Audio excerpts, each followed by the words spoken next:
Welcome back, everybody. The weather here's been not real conducive to fishing, and the water temperature's been still really warm.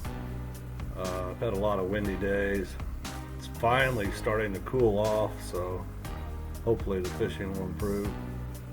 I did get a chance to get out last night. This one came on I think that's a whirligig with a Pro Troll flasher and a cheater weight off of the downrigger. It's a small fish. It was really choppy. It's hard for me to control my boat when it's in the heavy chop like that, and the wind blows the nose around so much. But hey, another lake trout. Not much of one, but anyway, there he is. The weather's looking better.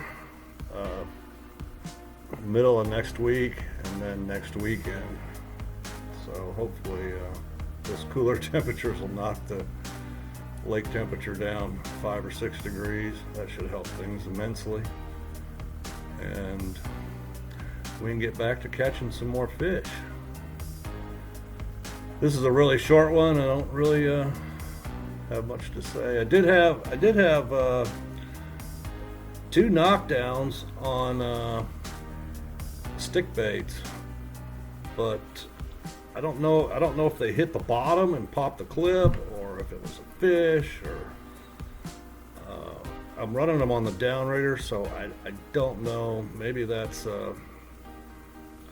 maybe I'm just not getting to the rod quick enough, and they're just spitting that stick bait out. I don't know. Everything else that has been on a whirligig or a spinning globe behind the flasher. That's I haven't had a spoon bite at all yet. Well, this was the sunset after I came in. It was a northwest wind, so you're not really seeing the actual waves that are out on the lake. Out on the lake, it was rough.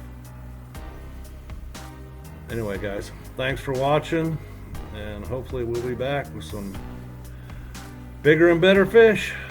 Take it easy.